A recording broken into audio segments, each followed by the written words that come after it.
That's okay, I'm calling long distance. Remember when series finales were supposed to be these big reunion events where everyone came back to give fans closure? Well, sometimes egos, grudges, and burned bridges got in the way. Today we're counting down 9 actors who said thanks, but no thanks when their former shows came calling for one last bow. Some had legitimate reasons, others were still nursing wounds, and a few just wanted to watch it all burn from a distance. Number 9, David Caruso, NYPD Blue. I asked you not to do that, Andy. NYPD Blue revolutionized network television when it premiered in 1993. The gritty police drama pushed boundaries with its raw language, partial nudity, and unflinching look at the dark side of law enforcement. David Caruso played Detective John Kelly, the show's original lead, a brooding, intense cop with a stare that could crack a confession out of a statue. His performance in that first season earned him a Golden Globe and made him the breakout star of one of TV's most acclaimed dramas.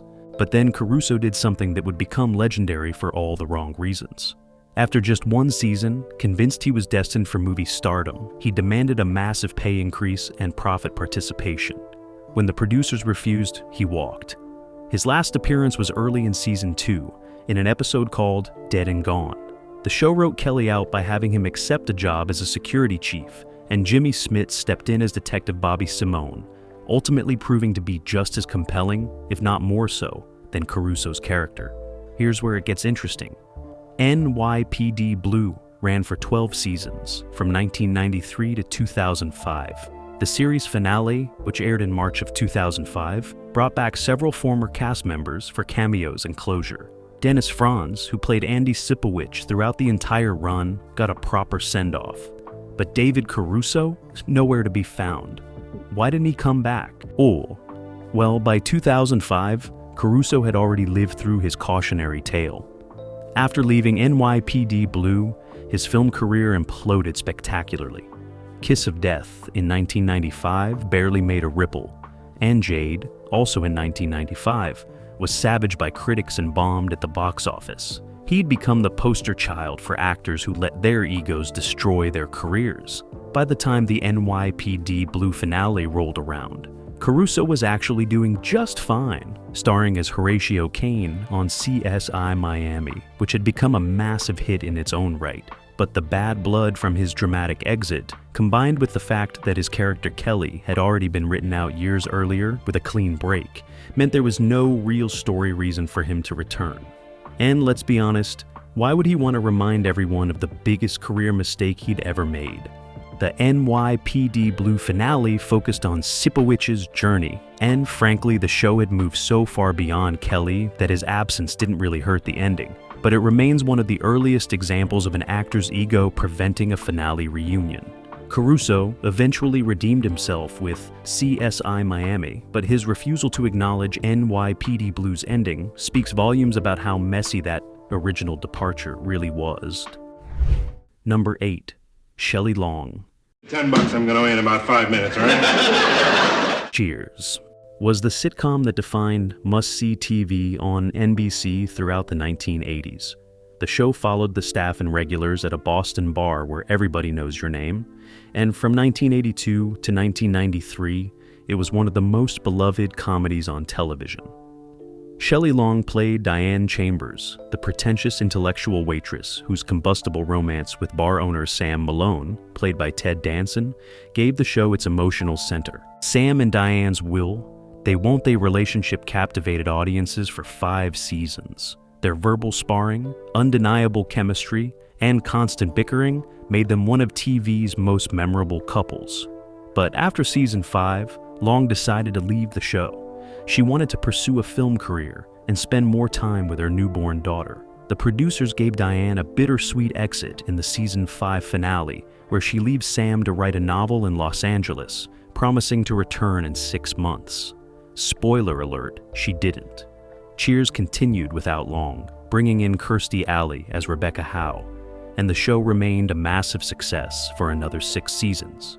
When it came time for the series finale in May of 1993, the writers knew they needed to bring Diane back. The Sam and Diane relationship was too iconic to ignore, and to be fair, Long did appear in the finale, but here's the thing, she almost didn't. Reports from the time suggest that Long was extremely reluctant to return. After leaving Cheers, her movie career had been disappointing. Films like The Money Pit and Outrageous Fortune had modest success, but she never became the film star she'd hoped to be. Coming back to Cheers, even for the finale, felt like admitting defeat. According to some accounts, it took significant convincing, and reportedly a substantial paycheck, to get her to agree to appear. When she finally did show up in the finale episode, her appearance was brief. Diane arrives at the bar proposing that she and Sam give their relationship another try.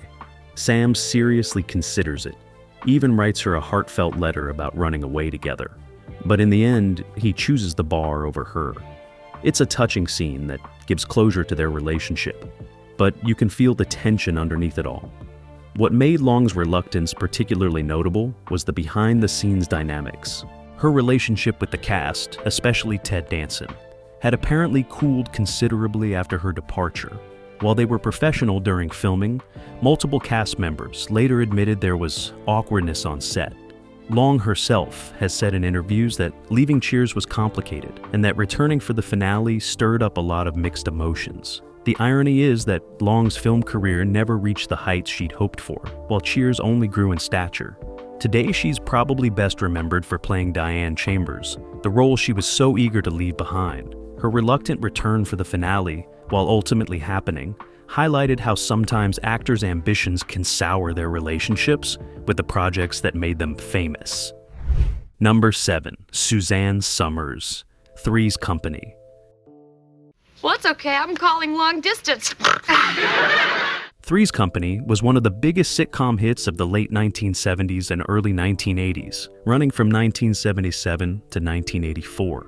The show followed three roommates sharing an apartment, with John Ritter's Jack Tripper pretending to be gay to satisfy their landlord's old-fashioned sensibilities. Suzanne Somers played Chrissy Snow, the lovably ditzy blonde who became the show's breakout star and turned Somers into a household name practically overnight. But behind the scenes, trouble was brewing. By the 5th season, Somers and her husband manager Alan Hamill decided it was time for a significant pay bump. Specifically, she wanted to go from $30,000 per episode to $150,000, putting her on par with John Ritter. It was a bold move, especially in an era when female TV stars were routinely paid a fraction of their male counterparts. The network wasn't having it. When ABC rejected her demands, Somers started missing tapings as a negotiation tactic. The network retaliated by essentially firing her, reducing her to brief phone and appearances where Chrissy would call from Fresno to check in with her roommates. It was awkward, insulting, and made for terrible television. Eventually, they wrote her out entirely, replacing her with Jenna Lee Harrison as Cindy Snow, and later Priscilla Barnes as Terry Alden. The fallout from this wasn't just professional, it was deeply personal. John Ritter and Joyce DeWitt, who played Janet, felt blindsided by the contract dispute and the media circus that followed. The public negotiations made them look like they were siding against equal pay for women, even though they'd had no involvement in the business decisions. As a result, Somers didn't speak to either of them for decades. Not years, decades. When Three's Company wrapped up in 1984, there was zero chance of Suzanne Somers appearing in the finale. The bridges weren't just burned, they were nuked from orbit. The show's final episode focused on the remaining cast, with Jack getting a restaurant space he'd been dreaming about. Chrissy wasn't mentioned, wasn't referenced, nothing. It was like she'd never existed, which for fans who'd loved her character felt like a gut punch. Here's where the story gets even sadder. Somers and Ritter didn't reconcile until 2003, shortly before Ritter's tragic death from an aortic dissection. They appeared together on Larry King Live, finally putting their differences to rest after 20 years. Somers later described this as one of the most important moments of her life, but it came too late for any real reunion. In 2012, Somers and DeWitt finally buried the hatchet when DeWitt appeared on Somers' talk show. Watching them together after all those years was bittersweet. You could see the warmth that had once existed, but also the weight of all those lost years. Suzanne Somers carved out a successful second act as a fitness icon with the Thigh Master infomercials and, later, with her sitcom Step by Step. She proved she didn't need Three's company to have a career, but her complete absence from the finale, driven by a toxic salary dispute that destroyed friendships for decades, remains one of the saddest non-returns in TV history. Sometimes standing up for what you deserve comes at a cost nobody anticipated. Number 6, Topher Grace, That 70s Show. Did Luke Skywalker? Oh, would you stop? That 70s Show ran for 8 seasons from 1998 to 2006, capturing the basement hangouts and teenage chaos of small-town Wisconsin in the 1970s. Topher Grace played Eric Foreman, the sarcastic, awkward everyman at the center of everything. His basement was where the gang hung out, his parents Red and Kitty provided the adult perspective, and his on-again, off-again romance with Donna, played by Laura Prepon, was the show's emotional backbone. The ensemble was fantastic. Ashton Kutcher as dim-witted Kelso, Mila Kunis as spoiled Jackie, Danny Masterson as rebellious Hyde, Wilmer Valderrama as foreign exchange student Fez, and Kurtwood Smith and Deborah Jo Rupp as Red and Kitty. For 7 seasons, the chemistry was perfect, balancing humor with heart. But by the end of season 7, Topher Grace decided it was time to move on. He wanted to pursue film roles and felt like he'd taken Eric as far as he could go. The producers tried to convince him to stay, but Grace was firm. So, they wrote Eric out, shipping him off to Africa to teach. Yes, Africa. Because apparently the guy who built a Death Star out of Legos was suddenly inspired to become a global humanitarian. Fox wasn't about to cancel one of their most valuable properties, so That 70s Show limped through its final season without its central character. They tried filling the void with Randy, played by Josh Myers, but fans rejected him immediately. It was like replacing the lead singer of your favorite band with someone's cousin who kinda knows the words. When it came time for the series finale on May 18th, 2006, the producers knew they had to bring Eric back. After some negotiation, Grace agreed to appear. But here's the thing, his appearance was barely there. He shows up for what amounts to an extended cameo, returns from Africa just in time for New Year's Eve 1979, kisses Donna, and that's it. No emotional reunion with the gang, no real closure, nothing substantial. It felt rushed and obligatory, like Grace had agreed to show up, but wasn't about to give the show more than the bare minimum. His film career hadn't exactly exploded. Movies like In Good Company and Win a Date with Tad Hamilton were decent, but not game changers. There was likely awkwardness about coming back to the show he'd walked away from, especially since that final season had been such a disaster. Today, Topher Grace has had a solid career with films like Interstellar and BlacKkKlansman, but his minimal, almost reluctant return remains a sore spot for fans who felt Eric Foreman deserved better than a quick wave and a kiss goodbye. Number 5. Farrah Fawcett, Charlie's Angels. Charlie's Angels was a cultural phenomenon when it premiered in 1976. The show followed 3 private detectives who combined glamour, action, and feathered hair to fight crime. Farrah Fawcett played Jill Monroe, and thanks to that iconic red swimsuit poster, she became the face of the series practically overnight. That poster sold 12 million copies and made Fawcett one of the biggest stars of the late 70s. But here's the thing about overnight success, it can make you impatient. After just 1 season, Fawcett decided she wanted out. She had movie offers, she wanted to be taken seriously as an actress, and frankly, she felt like Charlie's Angels was beneath her talents. So, despite being contractually obligated to stay, she left the show after season 1 to pursue a film career. The producers were furious. You don't just walk away from a massive hit show, not in 1977. They sued her for breach of contract, and after a legal battle, Fawcett agreed to make guest appearances in seasons 3 and 4 to settle the dispute. But make no mistake, she was not happy about it. Those return appearances felt forced, like watching someone fulfill a court-mandated community service sentence. The real kicker is that Fawcett's first big movie after leaving Charlie's Angels was Somebody Killed Her Husband in 1978, which bombed so catastrophically that critics jokingly renamed it Somebody Killed Her Career. It was a disaster, and suddenly Fawcett's decision to leave a #1 show for Hollywood stardom looked pretty foolish.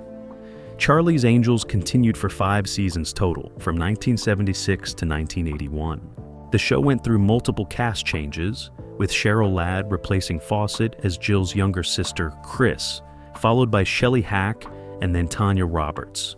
When the series finale aired on June 24th, 1981, it was a chance to bring back former Angels for a proper send-off. But Farrah Fawcett was nowhere to be found. After fulfilling her contractual obligations with those guest spots years earlier, she wanted nothing more to do with the show. The bad blood between her and the producers hadn't healed, and Fawcett was busy trying to rebuild her career through more serious dramatic work. Here's the irony. Fawcett eventually found the critical acclaim she was searching for, just not in the way she expected. In 1984, she starred in The Burning Bed, a brutal TV movie about domestic abuse that earned her Emmy and Golden Globe nominations. She proved she had serious acting chops, but it took years of struggle and failed projects to get there. The complete absence from the Charlie's Angels finale wasn't just about scheduling or money, it was about pride. Fawcett wanted the world to forget she'd ever been Jill Monroe. She wanted to be known as a serious actress, not as the poster girl from a cheesy 70s action show. And while that's understandable, it meant fans never got closure for one of the show's most iconic characters. Farrah Fawcett passed away in 2009 after a battle with cancer, and her legacy is complicated. She's remembered for that poster, for Charlie's Angels, and for her later dramatic work. But her refusal to participate in the series finale represents a specific kind of Hollywood tragedy. An actor so desperate to escape their most famous role that they end up defined by its absence. Number 4. McLean Stevenson. She is becoming a folk hero. MASH wasn't just a TV show. From 1972 to 1983, it was a cultural institution. Set during the Korean War, the series followed the staff of the 4077 Mobile Army Surgical Hospital as they dealt with the horrors of war through humor, camaraderie, and occasional heart-wrenching drama. McLean Stevenson played Lieutenant Colonel Henry Blake, the easygoing commanding officer who'd rather be fishing back home than dealing with military bureaucracy. For the first 3 seasons, Stevenson was a key part of the ensemble. Henry Blake was lovable, slightly incompetent, and provided a perfect contrast to the more serious characters like Hawkeye Pierce, played by Alan Alda. But after season 3, Stevenson decided he wanted out. He felt like he was being overshadowed by Alda and believed he could be a bigger star on his own show. Sound familiar? This is starting to become a pattern. When Stevenson left, the producers of MASH did something unprecedented. They killed Henry Blake. In one of the most shocking moments in television history, the final episode of season 3 revealed that Blake's plane had been shot down over the Sea of Japan. There were no survivors. The cast's reactions were genuine. Most of them didn't know it was coming. Gary Berghoff, who played Radar, delivered the news in a scene that still makes viewers cry decades later. McLean Stevenson immediately regretted leaving. His subsequent shows, The McLean Stevenson Show, In the Beginning, Hello Larry, and Condo, all failed miserably. None of them made it past 2 seasons. Meanwhile, MASH continued to dominate, eventually becoming one of the most acclaimed shows in television history. The series finale, Goodbye, Farewell, and Amen, aired on February 28, 1983. It was a monumental television event, a 2.5-hour movie that remains one of the most watched broadcasts in American TV history. The finale brought back former cast members, provided closure for characters, and delivered an emotional gut punch that left audiences devastated. But McLean Stevenson wasn't there, and he couldn't be. His character was dead, killed off in a way that made a return impossible. There were no dream sequences, no flashbacks, nothing. The show had moved on without him, and his absence from the finale was a permanent reminder of his decision to leave.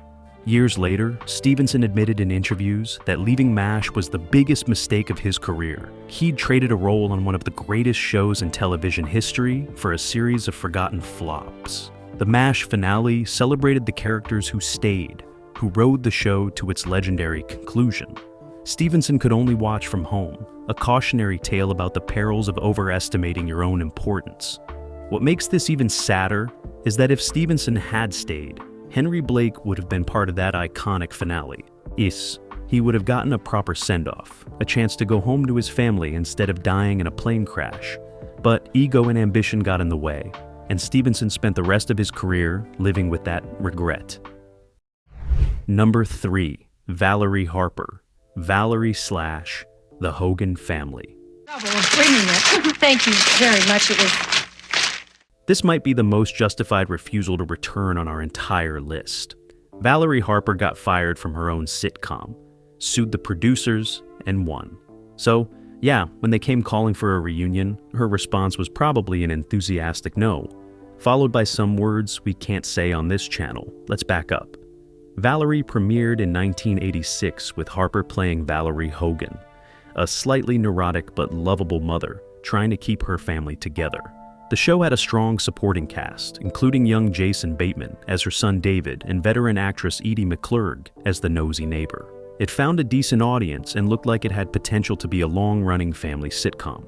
But after just 2 seasons, Harper and the producers got into a massive dispute over salary and creative control. Harper wanted more money and a share of the show's syndication profits, arguing that, as the star and title character, she deserved a bigger piece of the pie. The producers disagreed, and instead of negotiating, they did something almost unthinkable. They fired her. Not only did they fire her, but they killed off her character in a shocking off-screen car accident. Then they brought in Sandy Duncan to play the boys' Aunt Sandy and retitled the show The Hogan Family. It was one of the coldest moves in television history, the equivalent of your employer not just firing you, but erasing you from the company photo and pretending you never existed. Harper didn't take this lying down. She sued for wrongful termination and breach of contract, and after a lengthy legal battle, she won a multi-million-dollar settlement. It was vindication, proof that the producers had acted improperly, but it also meant there was absolutely zero chance of her ever working with these people again. The Hogan Family continued without Harper, running until 1991. When the series finale aired, there was no tribute to Valerie, no acknowledgement of Harper's contributions, nothing. The show that had literally been named after her character pretended she'd never existed. Could the producers have reached out to Harper for the finale? Maybe. Should they have? Probably. But after the lawsuit, the burned bridges, and the public acrimony, there was no way it was happening. Harper had moved on, both personally and professionally, and the last thing she wanted was to give those producers the satisfaction of her return. The beautiful irony is that Harper got the last laugh. Her settlement money gave her financial security. She continued to work steadily in television and theater, and history has vindicated her. Today, when people talk about Valerie / the Hogan Family, the story isn't about the show itself. It's about how Valerie Harper stood up for herself, got screwed over, fought back, and won. Her refusal to return for the finale wasn't about ego or bad timing. It was about dignity and self-respect. Sometimes the best response to people who wronged you is to live well and never look back. Valerie Harper did exactly that. Number 2. Shannen Doherty, Beverly Hills 90210. Actually, my plans got poxed. Beverly Hills 90210 defined teen television in the 1990s. Premiering in October of 1990, the show followed wealthy high school students navigating romance, friendship, and very special issues in one of America's most glamorous zip codes. Shannen Doherty played Brenda Walsh, one of the show's central characters and twin sister to Brandon, played by Jason Priestley. For the first 4 seasons, Brenda was integral to the show's success. Her relationship with bad boy Dylan McKay, played by Luke Perry, captivated viewers. Her friendship and rivalry with Kelly Taylor, played by Jenny Garth, provided ongoing drama. Doherty brought intensity and complexity to the role, making Brenda feel like a real person rather than just another pretty face in a zip code. But behind the scenes, things were a mess. Doherty reportedly clashed with multiple cast members, particularly Jenny Garth. Stories of on-set fights, unprofessional behavior, and general drama leaked to the tabloids regularly. Whether Doherty was the problem or dealing with a toxic work environment is still debated, but by 1994, producer Aaron Spelling had had enough. He fired her. The show wrote Brenda out by sending her to London for acting school, and Beverly Hills 90210 continued for 6 more seasons. They brought in new characters and shifted storylines. The show remained successful, though many fans argued it was never quite the same without the Walsh twins together. When the series finale aired on May 17, 2000, it was a major television event. The show brought back former cast members and gave fans closure after a decade. But Shannen Doherty was not invited, and even if she had been, all indications are that she would have refused. The bad blood was well documented. Jason Priestley wrote in his memoir about the tension on set. Jenny Garth has spoken openly about their conflicts. Tori Spelling, Aaron Spelling's daughter, and Doherty's close friend during the early seasons had seen their relationship deteriorate. There was simply no way Doherty was coming back. What makes this more complicated is the pattern.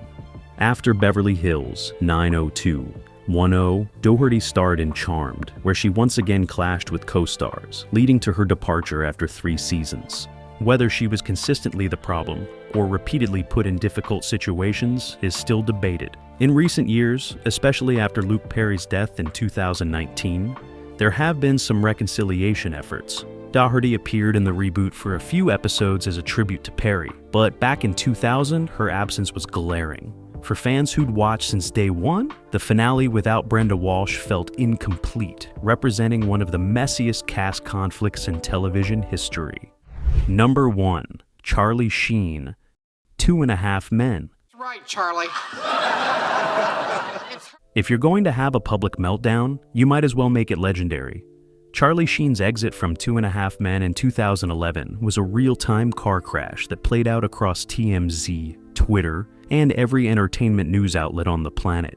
It was messy, it was public, and it made his eventual absence from the series finale not just understandable, but inevitable. 2.5 Men premiered in 2003 and quickly became one of CBS's biggest hits. Sheen played Charlie Harper, a hedonistic jingle writer whose lifestyle of drinking, gambling, and womanizing was played for laughs. His brother Alan, played by John Cryer, and Alan's son Jake, played by Angus T. Jones, moved in with him, creating a dysfunctional but hilarious household. For 8 seasons, the show dominated ratings, making Sheen one of the highest-paid actors on television at roughly $1.8 million per episode. But by 2011, Sheen's personal life was spiraling. There were rumors of drug use, erratic behavior, and conflicts with series creator Chuck Lorre. Things came to a head when Sheen went on a media blitz, trashing Lorre in interviews and coining phrases like winning, tiger blood, and Vatican assassin that made him sound like he'd invented his own language. CBS and Warner Brothers had no choice. They fired him in March of 2011 and replaced him with Ashton Kutcher, who played Walden Schmidt, a billionaire who buys Charlie's house after Charlie supposedly dies. The show continued for 4 more seasons with Kutcher, though ratings gradually declined and the magic was gone. When the series finale finally aired in February of 2015, fans wondered, would Charlie Sheen make an appearance? Would there be some kind of reconciliation? The answer was a hard no, and the finale made that very, very clear. Instead of bringing Sheen back, creator Chuck Lorre delivered one of the most savage endings in sitcom history. The finale revealed that Charlie Harper didn't actually die. He'd been held captive by Rose, his obsessed neighbor, for years. In the final moments, as Charlie returns home, a piano drops on him, and we hear his voice say, "Ow." The camera then pulls back to reveal Chuck Lorre sitting in a director's chair. He says winning, mocking Sheen's catchphrase, before a piano falls on him too. Cut to black. It was petty, vindictive, and absolutely hilarious in its brutality. Lorre used the finale to get the last word in a feud that had played out for years. And Sheen? He responded on Twitter, calling the finale filth and trash, talking Lorre one more time for good measure. Could Sheen have come back? Technically, yes.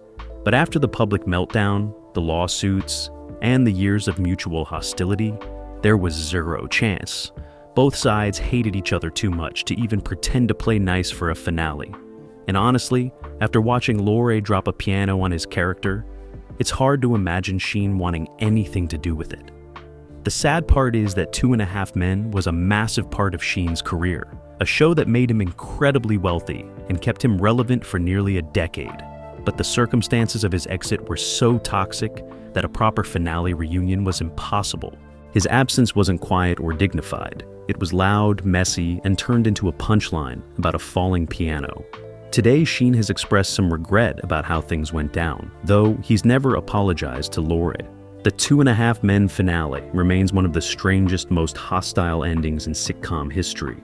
A reminder that sometimes burned bridges stay burned. And there you have it, 9 actors who refused to come back for the series finale. Some had legitimate grievances, others let ego get in the way, and a few were so radioactive that bringing them back would have caused more problems than it solved. Which absence hurt the most? Was it Shelley Long's reluctant return to Cheers? Valerie Harper's justified refusal after being fired from her own show? Or Charlie Sheen's piano-shaped send-off?